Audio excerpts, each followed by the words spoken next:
Hola Lumano Mentielvo. I'm TJ and you're listening to Tolkien on Tap. I have a quick addendum for last week's episode.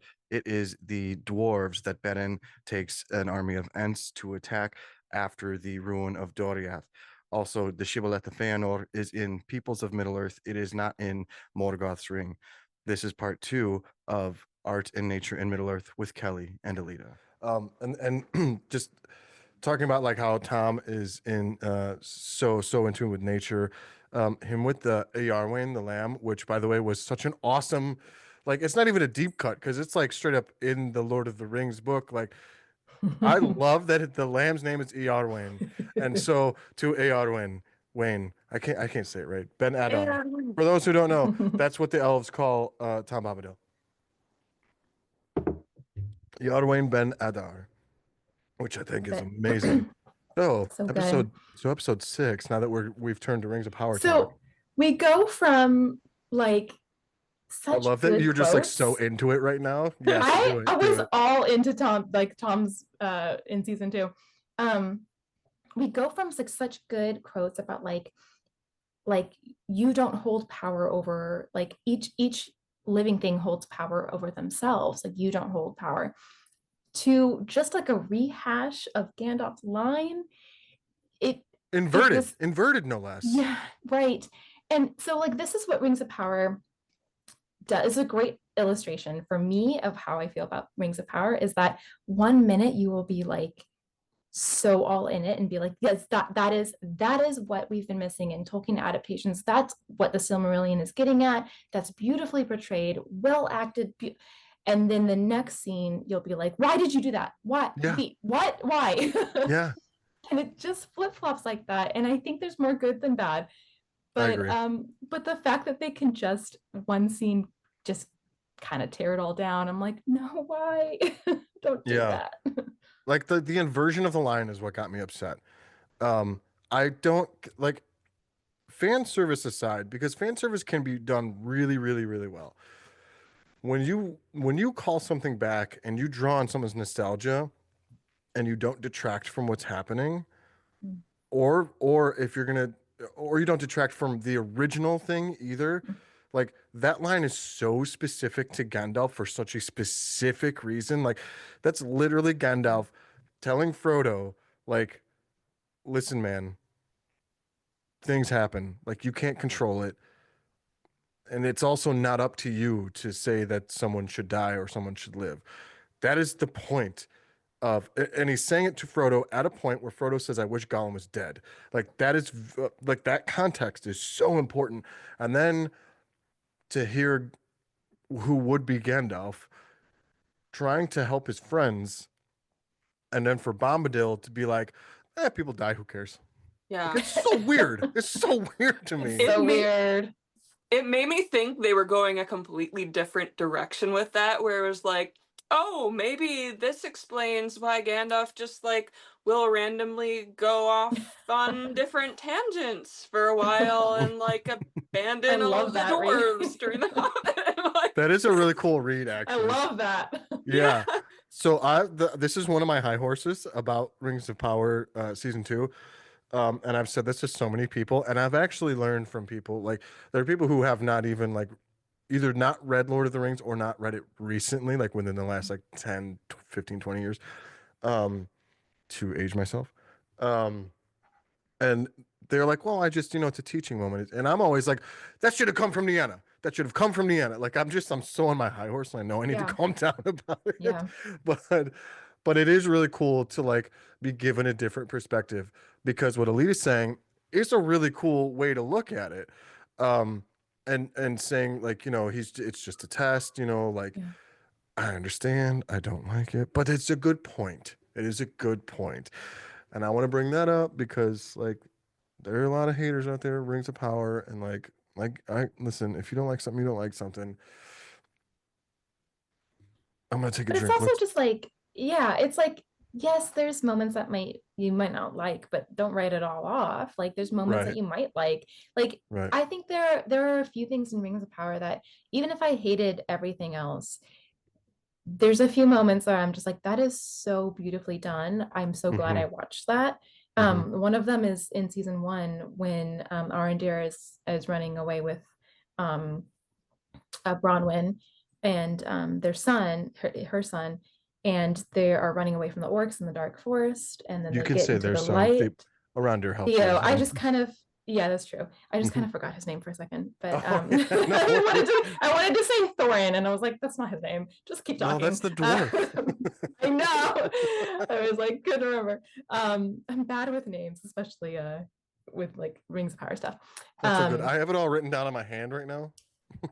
that's I felt so bad when I was like, because I attended San Diego Comic Con and I didn't know the actor. I had to study some of the actors' names because I was very, very lucky in like in meeting some of them, but I was like, I don't know.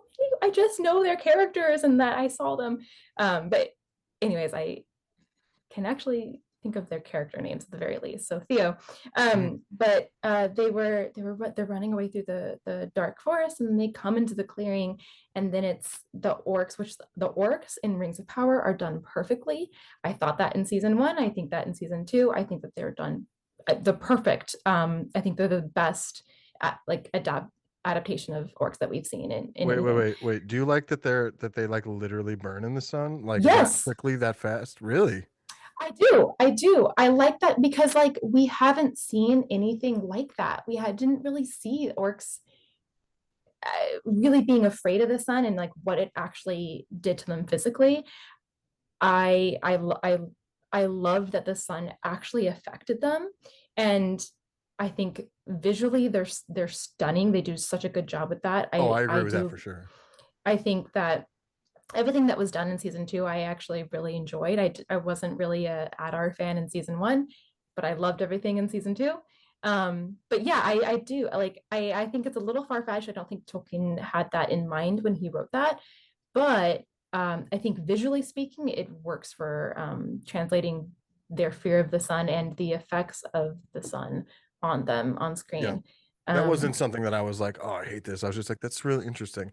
And I've yeah, never heard anybody bring that up that specifically because like mentally in my mind, I was like, that's an interesting choice. I'm not sure how I feel, but okay. So, yeah, no, I thought it was so good. And like okay. the fact, like in that scene when they're going to the clearing and then like the orcs literally cannot go into the Okay. sun and So, it's yeah, not I loved for that. the so and then Disa singing in the background and it is done on a mythic level to me. And I adore that scene. I think every fan, whether or not you watch Rings of Power in its entirety, I think you should watch that scene because I think that it is so moving. Yeah. I did like I did very much like that the orcs actually were afraid of the sunlight because, yeah, the Peter Jackson films don't necessarily, you don't feel that. I don't really Not do even that. And it's necessarily. certainly not in the Hobbits. Like it doesn't even matter in the No, Hobbit films. no, not one bit. I mean, So and I don't really want to get on a like disparaging Peter Jackson thing, but yeah, that I honestly like. There's a lot to be desired of both, but honestly, at this point, I prefer Rings of Power. And I love the Lord of the Rings that PJ made. I don't really love The Hobbit. If you do, that's fine. That's not my bag. Um, yep. but yeah, yeah.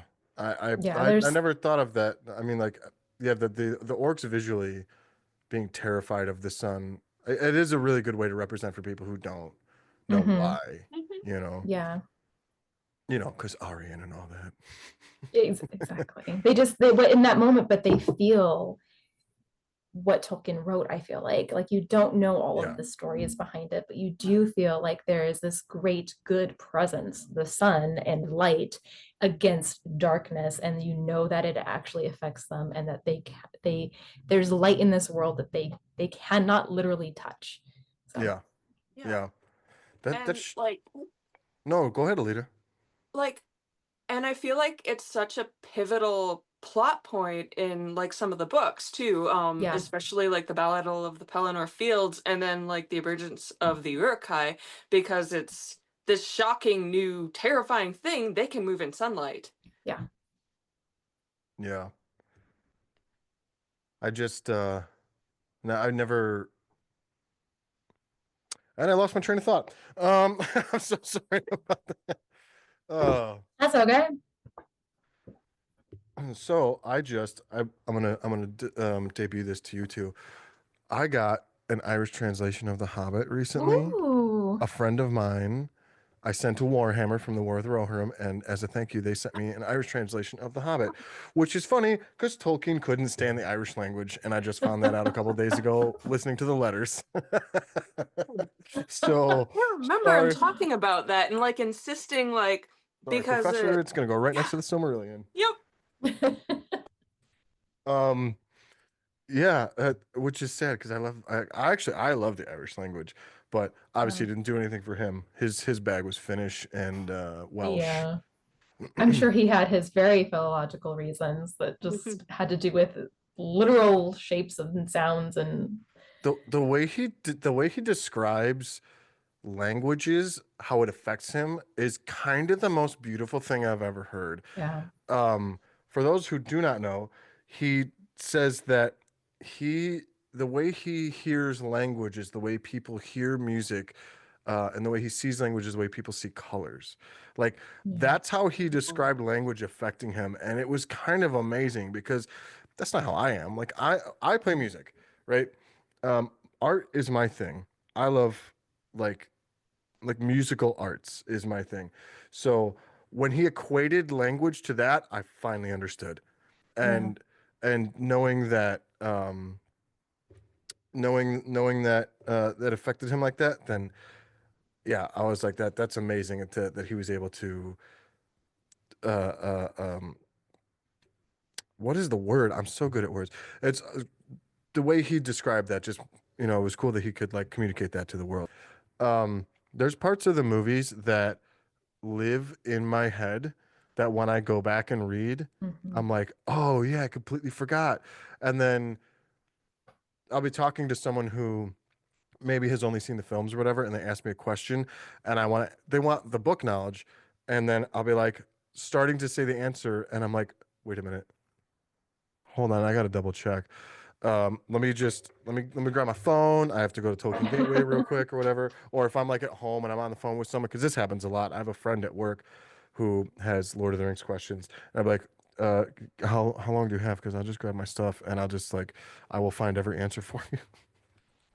Does that happen to either of That's how I you? am too. Yeah, Yes. definitely. Yeah. Definitely. And like especially like being in like the community, like I'm so nervous of giving the wrong answer just because like Right. if I have like a gut answer, I'm like, I'm sure like 99% of the time it's right. But Hmm. I second guess my, and this is why I'm so bad at trivia, because I second guess myself because I'm like, am I thinking of the movie? Am I not thinking of the right character? Am I making something up in my head? Because I'm just like, I just go off of like my gut, but I'm like, no, it's because like when I was 14, I like loved that fact. And it just, I've forgotten over the years of like how much I guess like the original like point of learning it. And it's just Hmm. like in my brain. So the same thing will happen to me. I'm like, here's my answer. Like my partner will do that because he's read some of Lord of the Rings. Um, but it's getting more and more into the Lord of the Rings fandom. And he'll ask me questions and I'm like, here's my answer, but like let me look it up. Like let me give you the right answer. Does he let you info dump? Yes, he does. Yes, But I that's the Either try, best. but I try to keep it like I try to keep it short because like he's the talker of between the two of us. He's definitely the talker. So Okay. I usually am just like I here's what I know. Here's what I love. And then like if you like it's based off of this, which is off of this. But like just focus on this is usually So what I so do. wait, so are you saying you try to keep it short, but you end up tangenting a lot and you realize like 2 hours have gone by? Not 2 hours, No, no, but never that long because I'm just not that much of a talker. But yes, I'll usually be like, well, I'll just stop myself. I'll be like, well, it really was like he was inspired by like the Anglo-Saxon poetry, which like maybe like he was like this is subset like Ubisant poetry, which talks about like death and decay and all that sort of stuff. But like really, if you just want to look at like where's the horse and the rider, if you look at that poem, it's interesting because of this. Like, you know what I mean? Like, it's just like, yeah. well, if you did, like, let me just not go into all of that. But like, I need you to know that it is based off of that, and this does affect this. Um, so I'll just like pinpoint it, Hmm. like that. But I'll try to keep it short. So you're bullet pointing kind of?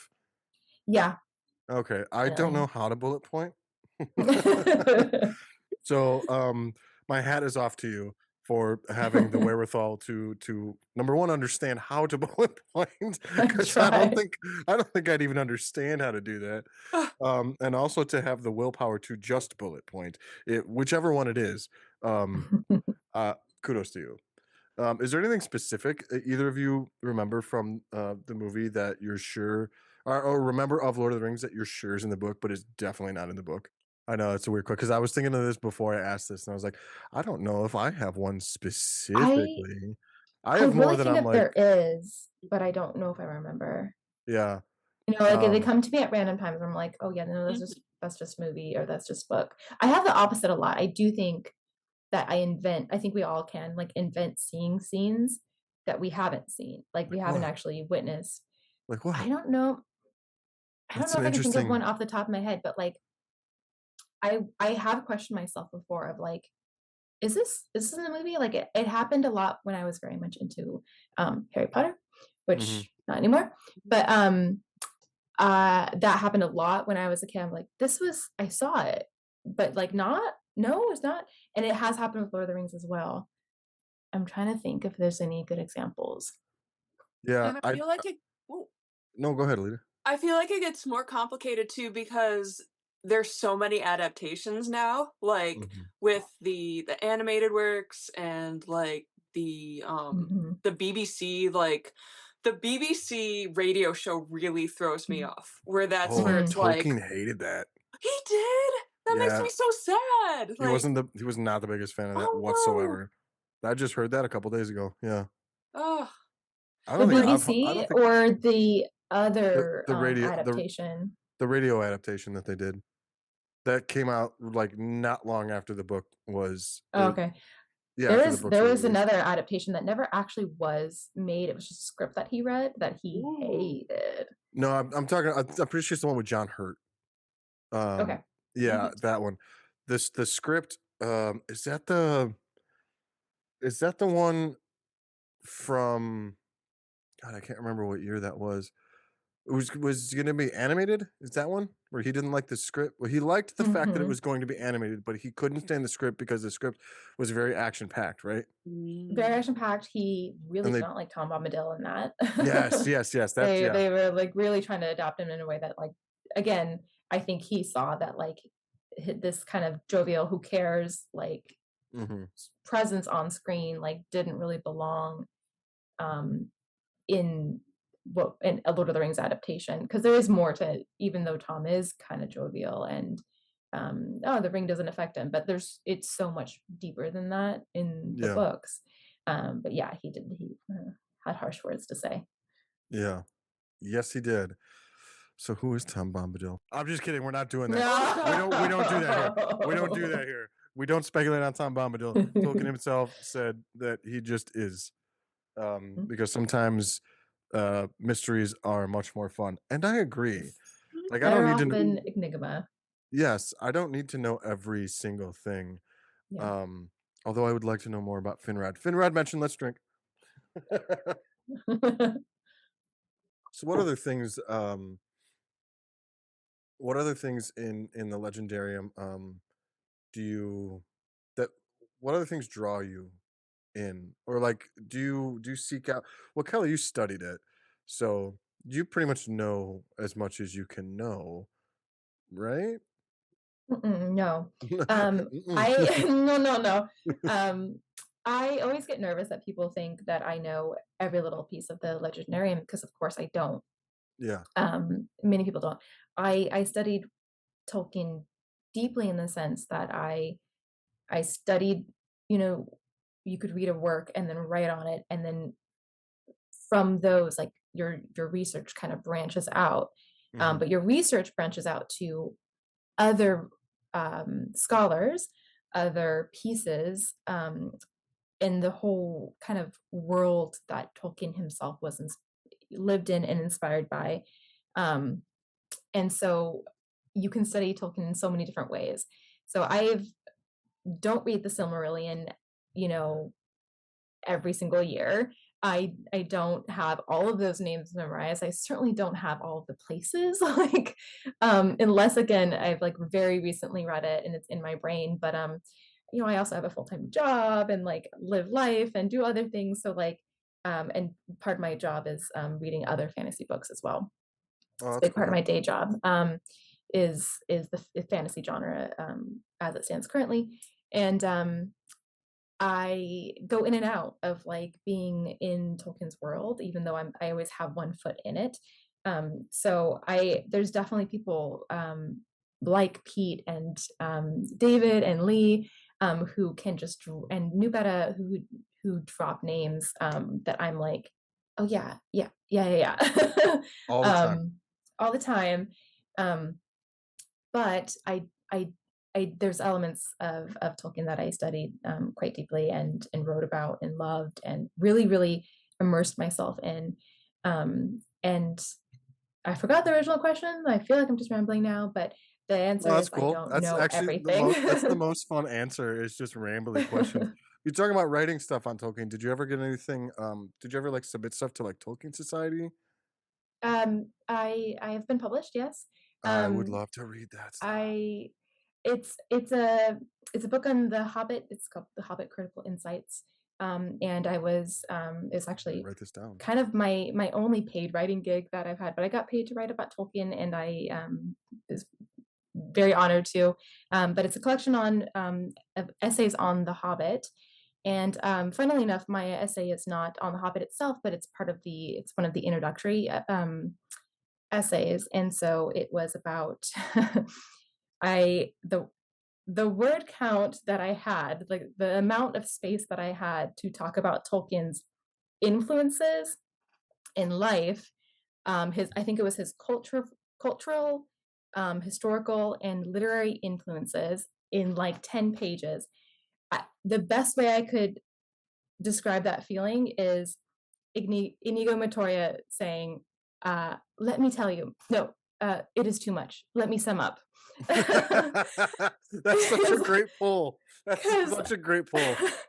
it's all I could think about while writing that. Because I'm just like, okay, 3 pages on his literary influences, and that is kind of my I don't know specialty is I love thinking about it and writing about it, and Yeah. um, there's elements that people don't really even know, like his inspirations from children's stories, The Marvelous Land of Snurgs, Alice in Wonderland, like Oh, yeah. things that people don't really pick up on or know. Of course, Princess and the Goblin is more well known because he literally talks about it, but Right. the literary world that he was writing when he was writing a children's story, The Hobbit, um, is fascinating to see like what he maybe might have been inspired by.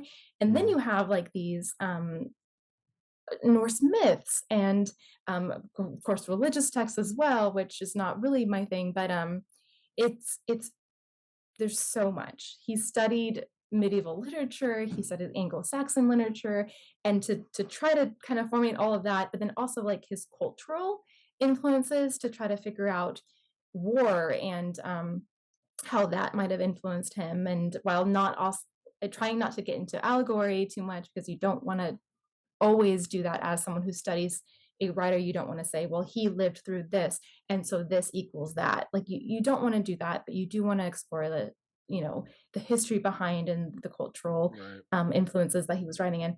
But that's all to say, I did, yeah, I wrote that essay, and was proud of what I did in the end because I was able to kind of sum up.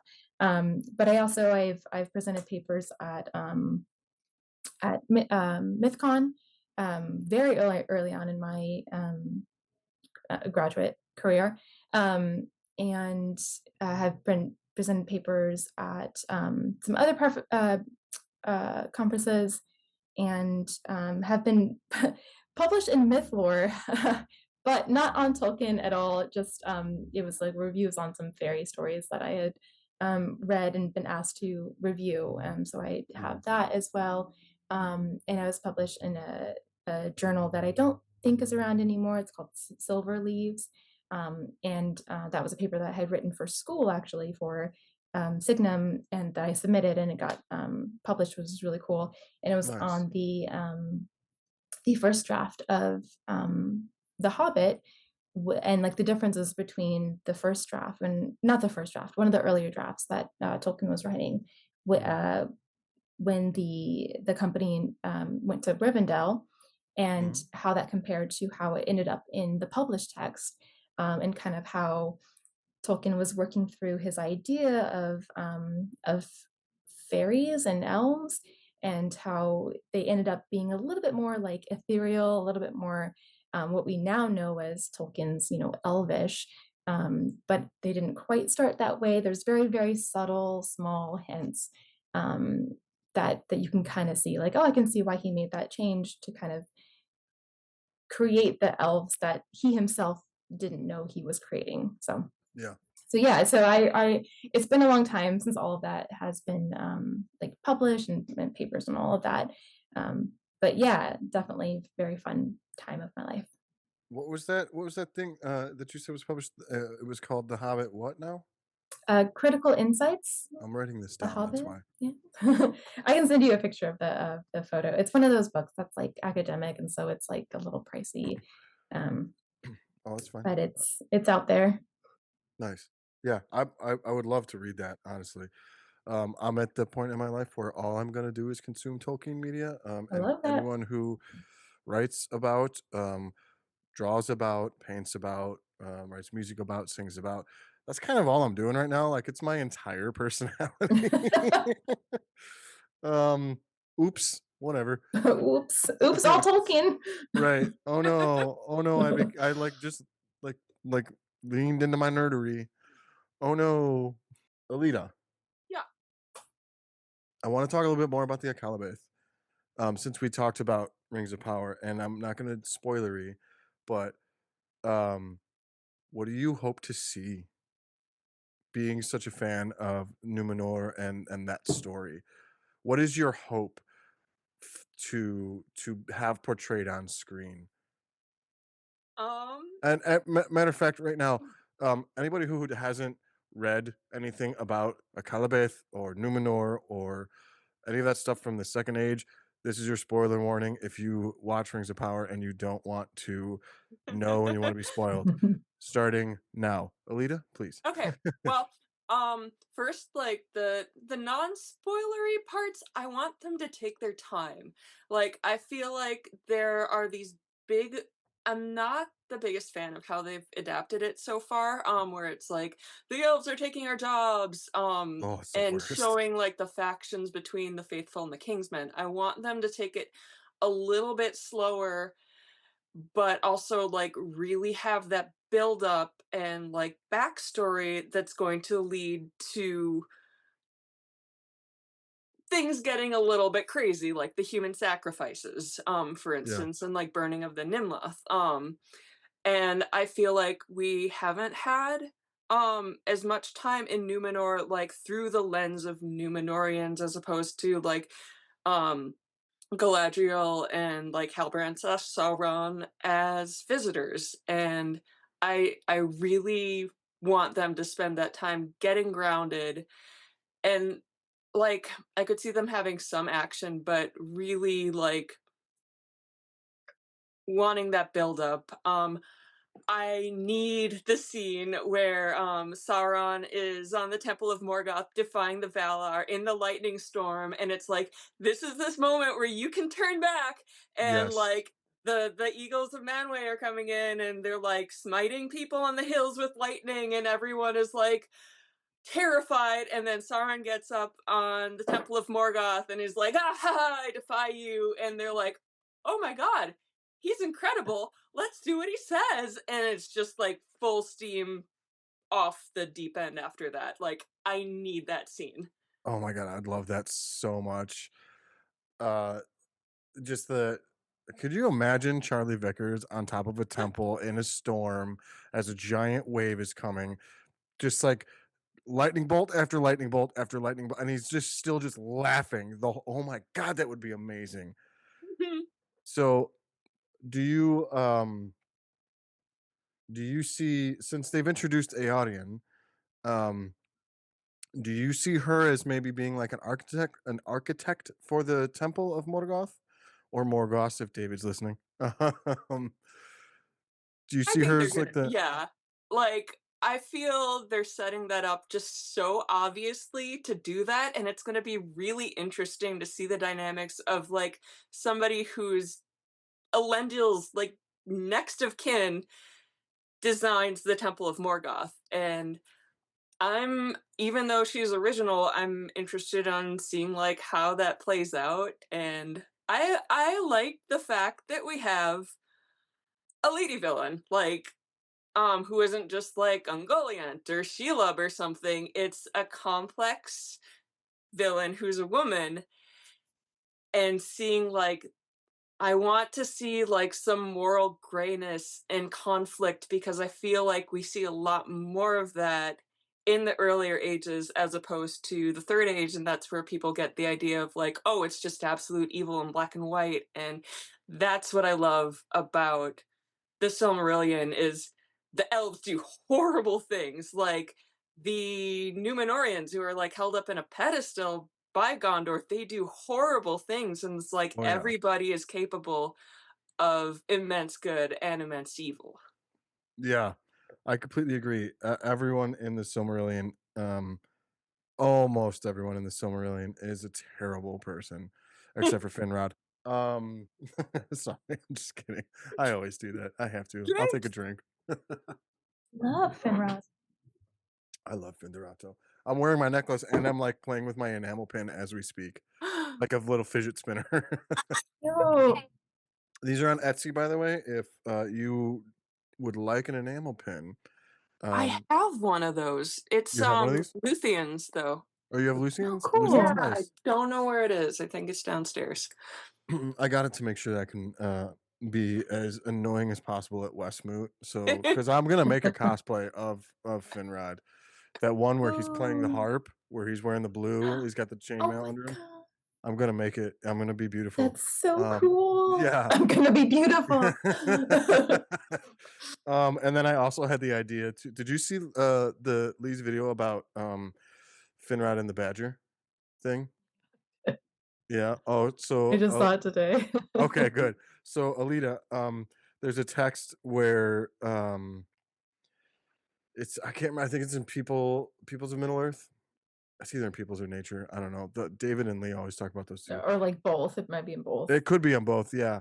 But so it's one of the later writings. I was really inebriated last time Lee talked about this, and even going through and editing stuff, I still can't remember. But yeah, who would have guessed? but so basically, it was like it started off like partially disparaging towards Finrod by the Feanorians.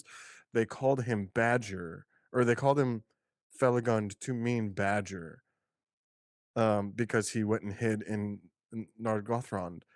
Mm. And it started off like that, but like it wasn't like fully mean, but it like also partially was. And then he just adopted it, and it also happened to like coincide. No. That was him rewriting the. It came from the Dwarvish for Cave Hewer, so it was like him rewriting that. So basically, Finrod Felagund is a badger, and so my other idea for a cosplay at Westmoot is to wear the exact same costume, but have like furry gloves and slippers and a badger head. So wear the same costume twice, but the second you have like a badger head. Oh my Love it. god. So It's UW so niche. Madison is like right down the road from us, and their mascot is the Badger. So there's like Are Badger you? merchandise Can you everywhere. can you steal that for me? Steal the mascot. Probably. Steal Just that steal the mascot entire costume. mascot. Yes. Yeah. They Yeah. probably have like 30 of them, like How in much how storage much somewhere. how much you need for theft? Do you have a magic ring? I could probably procure one. Okay. I mean, I could just I could just start quoting Big Lebowski. You want a ring? I'll get you a ring. Hell, I'll get you a ring by 3 o'clock with nail polish. Sorry. But yeah, no, these enamel pins are great, so I got it to be super annoying. Back to the Akali Bath. Yeah, that'd be amazing to see stuff like that. The saddest part though is gonna be Miriel. Like, they've done such a Do good you, job with her. do you think there's a chance that they won't kill her? I'm like Mm. really wondering. Do you think I'm I they're afraid don't they'll they know change I it don't know somehow. how I would That would feel devastate me. about that because I mean, she'd have to straight up abdicate, right? Right? yeah. Or do you think she might sacrifice herself? See, I'm fine with that. It's Probably gonna do be that, yeah. sad. I think that might be It's gonna yeah, be I think that sad. she's not gonna just die in the waves. Like I think Or like trying to save herself at the end. It's I th- gonna have some yeah, kind of extra. because Yeah. they've written her character so well and she's so beloved and Yeah. I do love everything that they've done with her. Yeah. I just can't see her surviving because that brings up weird lines Changes of too much. succession. Mhm. Yeah. Yeah. Yeah, Got it. it's I mean, I'm fine with changes, but like when it's a change that I have to go like, but that's lines of succession. And that's Yeah. like that's a Yeah. big thing to try to write yourself around, you know what I mean? It's like the people who really want Farazan to be Nazgul. I'm like, please don't. Yeah. Yeah, I agree. I want that man No, he needs to buried. die. I Yeah, want he that needs to Mhm. man actually die buried and be under mortal. yes, Yeah. yes. Yeah. If anyone's gonna be a Nazgul, it's gotta be Kemen, and he's gotta be the Nazgul who gets the torch thrown in his face in The Lord of the Rings by Aragorn. That is my headcanon. Either that or he needs to get like ripped in half by an Ent. Those are Visibly like on screen. Visibly yeah. on screen. Like I don't want to just like hear him like ah in the background and hear some crunching. I want to watch that man rip in half because Winter Bloom is pissed. And they did kind of set that Winter up. Bloom must do it. They Oh my set god, if it Winter up. they did set it up because he talked Yeah. about Yeah, like needing they timber, did. which is Yeah. very Eldarian and horrendous, which I thought was awesome that they did that Yes. call out. But Yes. yeah, there's so many things I want in that show. Um, but yeah, I that'll be actually have like a mini webcomic on Threads like before I shut it down. I did a poll of like, do you want dumb ways to die in Middle Earth with Kemen? And the one was him getting squished by an ant. wait. You actually like made these? Yeah, Is it still around? I didn't know. I didn't see it. I'll have to I still have it on I think I still have it on my art Instagram, but I'll send it to you. Yes, please do. Please Yeah. do. Do you have an art Instagram too? Do I not follow you? Yeah. Yeah, it that one's I need under to the Reddit handle, the Sticky Bee Bay one. okay, I need to Yeah, follow that one too for sure. Because you make great art. I really like your art. I mean, thank obviously, you. I'm using your art for my stuff. So yeah, yeah. Um, is there anything else either of you would like to talk about? Anything touching your heart, or anyone you want to say, fuck you to, like maybe Syndiculo or Singolo. Syndiculo is David's word. There's so many people That's a in this drink, in ladies. Cerulean to say That's a drink, F ladies. By you the way, to. we said Yeah, fuck you Syndiculo. did say, yeah. And anybody listening, though, them's the rules. I didn't make this up. I totally made this up. Actually, I think Lee and David made it up. I'm not gonna take I credit was for gonna that. say, That's not on me. Don't put that evil on me. But I'm sorry, Kelly, I spoke over you. What were you saying? oh no, I There's probably so was many trying to people think of in something. Oh, there's there's so so many many people that say F you too in Cerulean. well, now I'm interested. Who else would you like to say that to? We'll I take a mean, I will Feanor. personally take a drink for all of them. Are both of you, are you team Feanor? Fuck Feanor. Or is always I'm bad guy?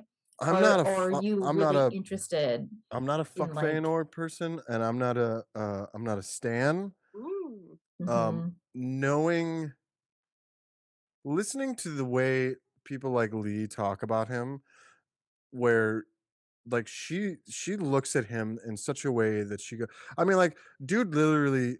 Well, I'm getting slurry, ladies. Um, he he's born and his mother dies, depending on the text, because like the Shibboleth yeah, says that like she lived a little bit, but in the published Silmarillion, we'll go with that. So Feanor is born. Miriel dies. Or wait, did I say the right name? See, now I've been drinking. Hold on. Miriel Therinde? Yes. No. yeah, Now I I'm think so. questioning myself. Hold on. Let me get the book. Let me get the book.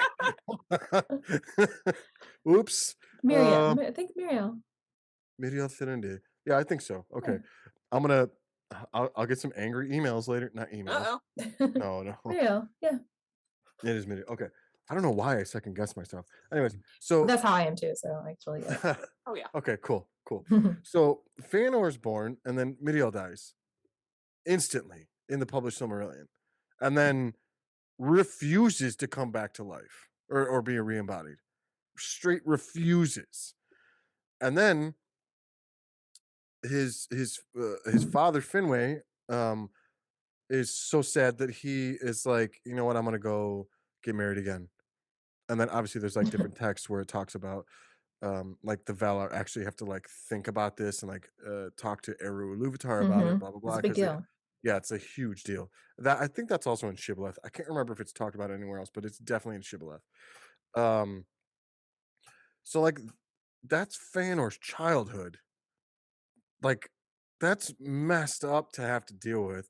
And not to mention Finwë like heaped so much praise on him all the way until Finwë's dead. Like like Feanor can do Yeah. no wrong. Finwë Yeah. is always showering him with praises. So I'd neither hate nor love Feanor. He Yeah. is such an interesting character, especially thinking about it that way, that I cannot hate him. But I also You do not. love to hate him though. I don't love to hate him. You Oh, You know love who I to love to hate him? is Elwë Singulo. No, Okay. no. Sorry. No, I don't hate Feanor. Truthfully, I don't actually have like a I can't stand this. Well, I have one. Ale. Ale. Yeah. Ale's the only one. Ale's a straight up Yeah. Yeah. so ick. Yeah. Is Ale's it? the only character that I'm just like, I could do without this character. That is where I'm like Tolkien like more I feel like as a woman reading Tolkien, there are some things that like you do wish for and you do hope and like the idea of a strong women character like you do want that but there's different strengths and different and I think Tolkien's good at that. It's not always about carrying a weapon or being like traditionally masculine. Like I don't think that equates to strong female character, so it's a complex issue. But that story to me, I feel like he truly understands something that women go through because the idea of that gross character and how controlling he was over a woman and her need to like leave that situation with her son is just I feel like so good and so kind of I think I don't know if he gets credit for that as much as he does as a male writing a female character and Yeah. her situation of needing to leave. I don't think so either because most people, when you bring up Tolkien and women, they're always like, he didn't understand women. He wrote like what, 2 or 3 women. Like that's how most people view because like they've Yeah. read what, The Lord of the Rings and The Hobbit. Yeah, The Hobbit. And like there's how many women are in The Hobbit? I can't remember offhand. Like I'm none. pretty sure it's 0. Yeah. Yeah. And like Bilbo's mom is mentioned. Oh, And right, the fairy wife. mentioned. Right. Like And there's like a handful of women and like only like what 2 like larger character women in The Lord of the Rings. I mean, of course you have like Lobiela, Sackville Baggins, and you've got like Goldberry, like, but they don't really do anything. But yeah, so people who say and like obviously like I don't have like a frame of reference necessarily.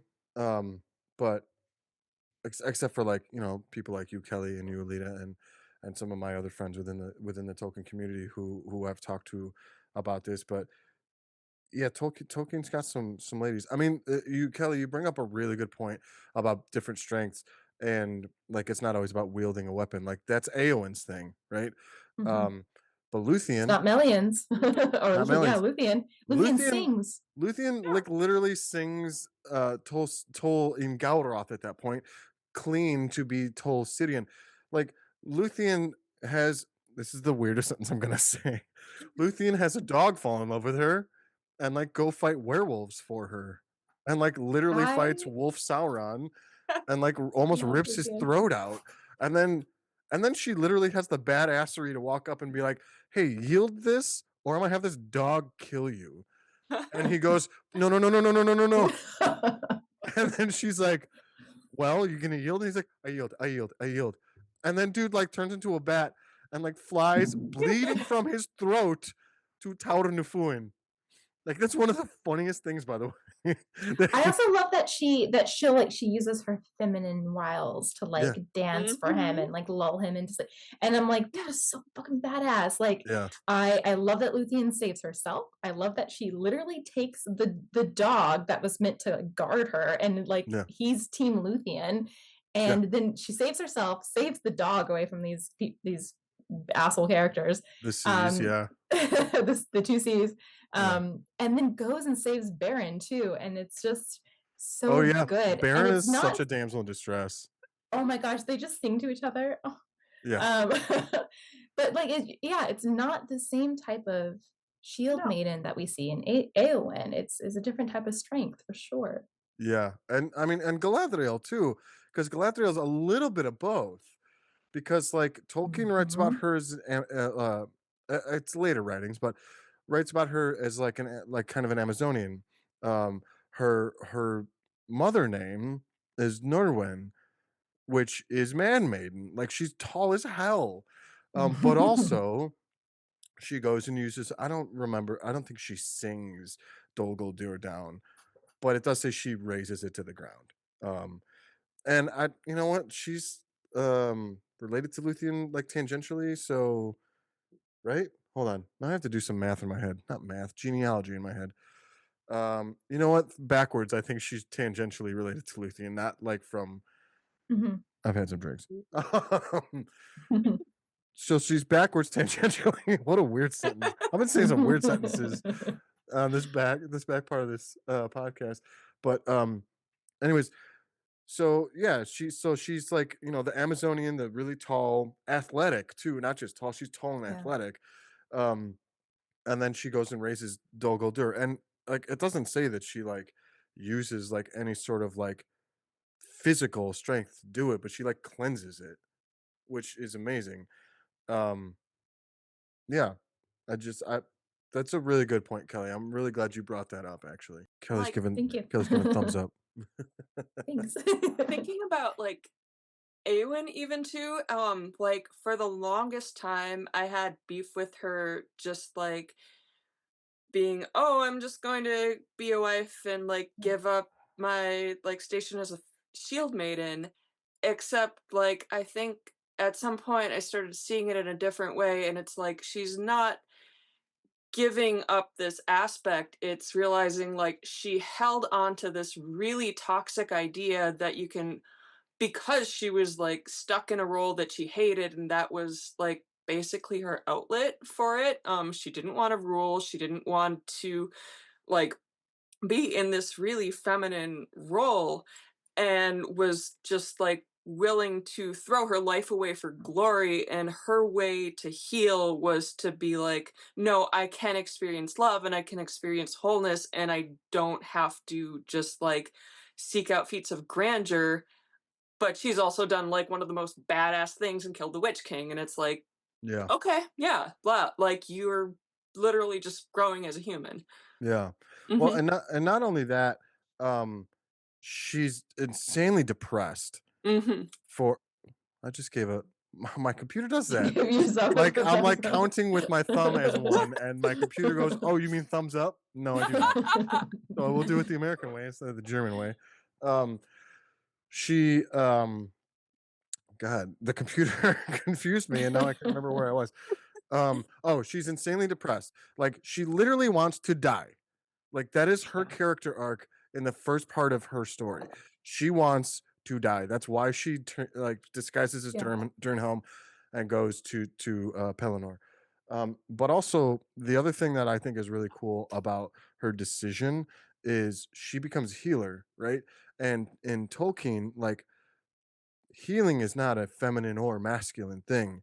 It is something that people just do, like because Aragorn and Elrond are very good healers, and then you also have like Yoreth, and then Eowyn becomes one, and there's tons of others, but It's neither masculine nor feminine, and that's why I like Eowyn's decision, is because not only did she choose like one of the best men in the world in Farmer, um, and also their scene together is gorgeous. It's beautiful. It's a really fast turn, which is interesting, but that's a completely different conversation. Um, she also chooses something that is like insanely helpful to everyone. Like that healing thing is a very selfless thing. She went from being selfish to selfless, from I want to die because I want valor and I'm sad, and I want to win valor, because I'm sad, to, you know what? I want to help people because I was helped. And I think that's a really, really beautiful story arc. So yeah, Absolutely. I completely understand. And you know what? The Peter Jackson movie did her dirty. 100% did her dirty, because like she's not just girl power for the sake of girl power. Like she has a full ass character, Mhm. and they do use some of the lines from the book. Um, but it feels like half-assed, to be completely honest, because Book Eowyn is a whole jam. Like she's Mhm. amazing. Yeah, Yep. it's like you get the clip notes of Yeah. Eowyn, really, Yeah. barely. Like I think it's even not even it's the extended edition that you get that like A little bit kind of more. a little, and it's still like that's nothing compared Yeah. to, I mean, even the chapter, the House of Healing, like when you reread that chapter, like this, it does happen, like you said, pretty quick. Mhm. Um, pretty quick turn. Like, but although I'm glad he included it and wrote it, and it's really interesting when you do look at Tolkien's experience with war, and his healing from it. Because of course he got pulled out of war because of trench fever and had to heal physically and mentally, of course, like everyone who experiences that. Um, but healing was so important to him, and like healing through words and like I mentioned, like the act of like recovery. He thought a lot about it. And so the Houses of Healing chapters so important, and I think many people don't think about that. They, it's not included in the Peter Jackson films too much, so they don't, it often doesn't get the recognition that it deserves. But it's a vastly important chapter, when you Yeah. look at Lord of the Rings as a whole. Yeah. Yeah, I agree. And I really love the way Aragorn heals. First of all, going and healing Mary, and then going Mm-hmm. and healing Eowyn, and the way that the Athelas is described as being Mm-hmm. different, like smelling different for each or to Mm-hmm. each person. And like Eowyn's is almost like scentless, but it feels like a breeze from the west, like almost like the Valar are trying to like breathe new life into her. Mm-hmm. And I don't know if that's what it actually means or not, but like I heard that as an interpretation. I was like, holy shit, that's a really cool Yeah. interpretation. Because like I read books and I'm like, this is the story, and then I listen to other people's interpretations and I'm like, oh shit, that's really good. Well, she's also described multiple times, as a flower that's been frozen. Yeah. So she has described that when we first meet her, I believe, and then it's brought, that sort of analogy is brought back, in the Houses of Healing, and she quite literally thaws out, um, and so she goes from this cold, depressed, like you said, kind of frozen in time, frozen in one way of thinking, um, to, again, going back to light would thaw her, light and warmth, and the light and warmth from Farmir, um, and the Houses of Healing, is what is literally she's able to come back to life. So like that the idea of like the wind and like nature kind of like breaking that ice kind of thing, it's all in line with that kind of flower analogy as well. See, and now I will think of it that way when I read it. Thank Yeah. you so much. I'm literally over here just doing podcasts to steal people's ideas. I'm just kidding. But that's the whole point of podcast, right? Is like you have these like maybe like these seeds of thought, but like when you are able to talk to someone about them, like they really become the fruit of conversation, and like you have That's a good ideas that point. you didn't really write down yourself or really give yourself the time to think about. But in talking with people, we all learn something, and that's the coolest thing. That's a great point. Thank you. Seeds of inspiration. Yeah. Yeah, Absolutely. exactly. Like, I love how you describe that too, and I never really thought of it as like she is frozen in every way because she keeps Mhm. describing like the thing I fear most is a cage and to just like stay Mhm. here and rot. And she's like already in that position. And I feel like maybe that's driving like that depression and feeling like there is only one way out and it's glory through death. Yeah. Um, Well, we can end it here. Thank you both for being here. I really appreciate it. Um, where can people find you, Alita, if they want to Right. continue the conversation? Yeah, I have no idea what's gonna happen in the social media verse right now, so that's difficult. But right now, you can find me on Instagram, for Tolkien stuff. It's at Sticky Bay, and I'm also on, was it Blue Sky? I think as just my real name, Alita Mao, and I sometimes post Tolkien content there. All right. Kelly, where can people find you if they uh, want to talk to you, continue the conversation? I am on Instagram, the middle page. I'm also on Blue Sky as well, the middle page, I believe. But the username is like long. I don't know. I am also navigating new social media things, so we'll see what comes up. But yeah, basically, if you Kelly, the middle page, I'm sure you'll be able to find me. Well, again, thank you both so much for being here. It's been a great conversation. I've had a lot of fun. We learned how to say cheers in, I believe it's Quenya. Uh, David and Lee looked it up. So, Elmian. Elmian. Oh man.